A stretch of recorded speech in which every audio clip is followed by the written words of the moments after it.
उन्हाळ्यातली सगळ्यात टेस्टी शिवाय लहानांपासून मोठ्यांपर्यंत सगळ्यांना आवडणारी आज ही चटपटीत आंबट गोड चवीची कैरीची कॅन्डी आज आपण घरच्या घरी बनवणार आहोत। आणि तुम्हाला माहितीये का, ही एवढी भन्नाट लागते ना की तुम्ही बाजारातली कॅन्डी सुद्धा विसरून जाल। अगदी कमी साहित्यामध्ये ही कैरीची कॅन्डी आज आपण बनवणार आहोत। शिवाय ही कॅन्डी वर्षभर सुद्धा तुम्ही टिकवून ठेवू शकताय। त्यासाठी व्हिडिओला अजिबात स्किप न करता व्हिडिओ शेवटपर्यंत बघा। आवडला तर एक लाईक करा, चॅनलवर नवीन असाल तर सबस्क्राईब करायला विसरू नका। आणि ही कॅन्डी किती सुंदर बनले तुम्ही बघू शकताय।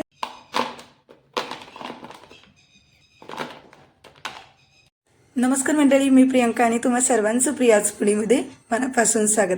चला तर करूया आपल्या रेसिपीला सुरुवात। तर किती प्रमाणात कसं साहित्य घ्यायचं सगळं डिस्क्रिप्शन बॉक्समध्ये दिलेलं आहे, करूयात आता। तर इथे बघा, मी ना 7 ते 8 कैऱ्या घेतलेल्या आहेत। आकार आहे ना आंबा आपल्याला फक्त गोल घ्यायचा आहे। इथे फक्त ना तुम्ही तोतापुरी कैरी वापरू नका, असा गोल थोडासा मोठा आकाराने असलात ना तरी पण चालेल। आणि वजनी म्हणाल तर 1 किलोच्या प्रमाणात हे आंबे आहेत, कैऱ्या आहेत। आणि अशी टणक घ्यायची, हे बघू शकता। अजिबात याच्यामध्ये ना बोट सुद्धा राहिलं नाही पाहिजे, इतकी आपल्याला कैरी ही टणक घ्यायची।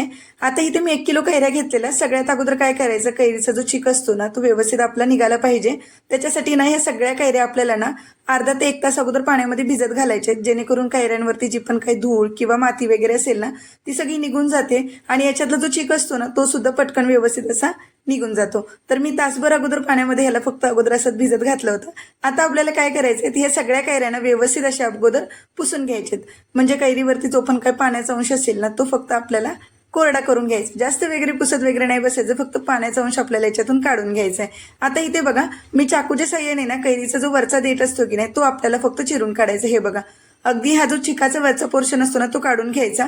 आणि आता आपल्याला इथे ना कैरीची साल काढून घ्यायची आहे। आता तुम्ही म्हणाल की कैरीची मी साल काढते तर याच्यातले सगळे जीवनसत्व निघून जातील, तर असं काही नाहीये। कैरीमध्ये C जीवनसत्व हे सगळ्यांना माहिती आहे। तर आपल्याला फक्त कैरीची साल याच्यासाठी काढायची आहे, कारण आपण ज्या कैऱ्या वापरलेल्या असतात ना त्या खूप अशा आंबट असतात। शिवाय ना एखादी कैरीची साल जी असते ना ती तुरट असते किंवा कडवट लागते, म्हणून आपल्याला फक्त याची साल याच्यापासून वेगळी करायची। बाकी आपण कैऱ्या तर आहे तशाच पूर्ण वापरणार आहोत।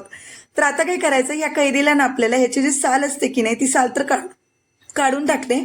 फक्त आपल्याला कैरीचा जो वरचा गाभा असतो की नाही तो फक्त वेगळा करून घ्यायचा। जसं होत असेल ना कुईपासून फक्त वेगळा करून घ्या आणि ह्याच्या आपल्याला फोडी करून घ्यायच्यात। इथे लक्षात घ्या, फोडी करताना ना अजिबात सुद्धा अशा मोठ्या फोडी करू नका, म्हणून मी तुम्हाला सुरुवातीला सांगितलं इथे आपल्याला तोतापुरी कैरी अजिबात वापरायची नाही, नाहीतर ती याच्यापेक्षाही खूप लांबट होती फोड म्हणून।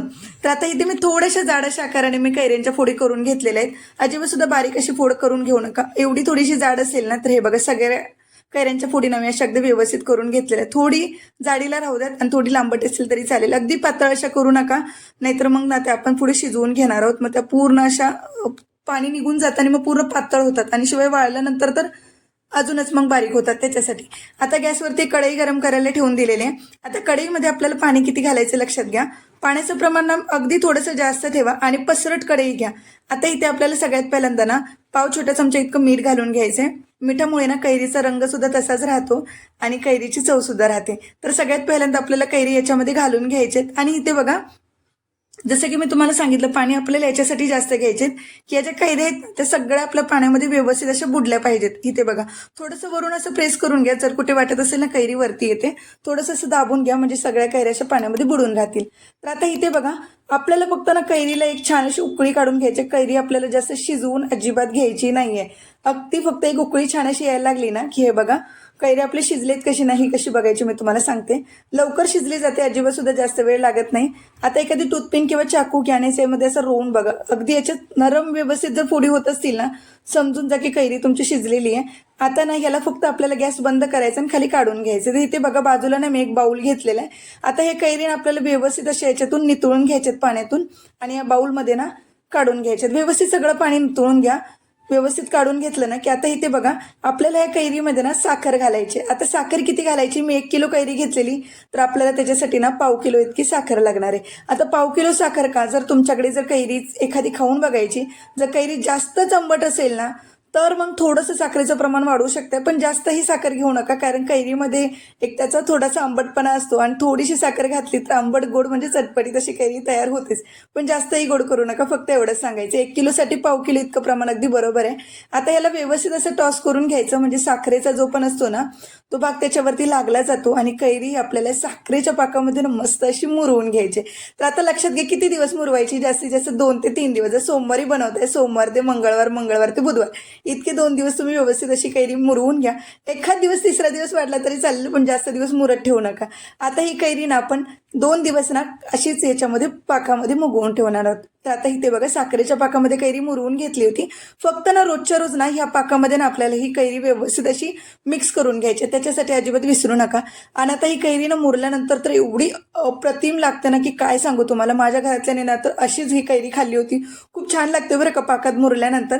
आता ना ही कैरी बघू शकता शिजल्यानंतर किती अशी मऊसूद झालेली आणि पाकात मुरल्यानंतर किती लवचिक झाली तुम्ही बघू शकताय. ह्याला पण टणक नाही म्हणू शकणार, पण लवचिक मात्र खूप छान होते बरं का. आता आपल्याला काही करायचं नाही, अगदी थोडंसं काम राहिलेलं आहे आपल्याला. ह्याला व्यवस्थित असं मिक्स करून घ्यायचं. आणि आता इथे बघा बाजूला एक मी मोठी अशी थाळी घेतलेली आहे, मोठंसं ताट घेतलेलं आहे. आणि आता ह्या कैरीला ना परत या साखरेच्या पाकातून व्यवस्थित असं आपल्याला याच्यातलं पाणी सगळं काढून घ्यायचं आहे, ही साखरेचा पाक. आणि एक एक करून ना आपल्याला ही कैरी या ताटामध्ये व्यवस्थित अशी सेट करून घ्यायचे. सेट करून कशी घ्यायची म्हणजे ना एकदम अशी जवळ ठेवू नका, थोडीशी अशी ना लांब लांब कैरी ठेवा, जेणेकरून हे आपल्याला वाळवून घ्यायचे. तर इथे ना मी 2 मोठ्या थाळ्या होत्या, त्याच्यामध्ये व्यवस्थित अशी कैरी काढून घेतलेली. आता जर मला एक महत्त्वाची गोष्ट सांगायची, तुम्ही जर गावाकडचे असाल, गावाकडे जर ही कैरी बनवत असाल किंवा मुंबईत जरी बनवत असाल तर काही हरकत नाही आहे.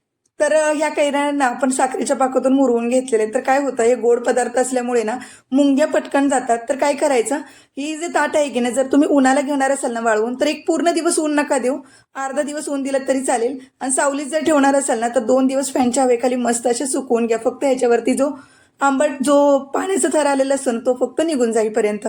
फक्त उन्हामध्ये किंवा सावलीमध्ये सुकवणार असाल ना तर मुंग्या लागतात, त्याच्यासाठी याच्या खाली एखादं मोठंसं ताट किंवा परात ठेवा, त्याच्यामध्ये थोडंसं पाणी ठेवा आणि मग या कैऱ्या व्यवस्थित अशा सुकवून घ्या.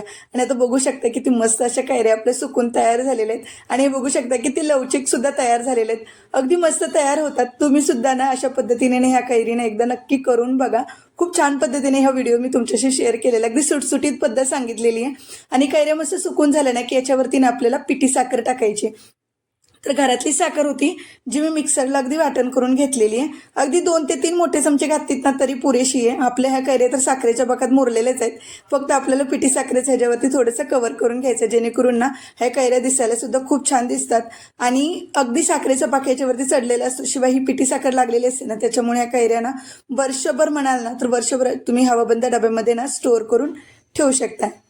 तुम्ही बघू शकताय की किती सुंदर ही कैरीची कँडी आपली तयार झालेली आहे. व्हिडिओ कसा वाटला मला एकदा कमेंटमध्ये नक्की सांगा. आवडला असला तर एक लाईक करा, चॅनलवर नवीन असाल तर सबस्क्राईब करायला विसरू नका. पुन्हा भेटूयात अशाच एका सुंदर आणि एका चटपटीत रेसिपी सोबत. तोपर्यंत धन्यवाद.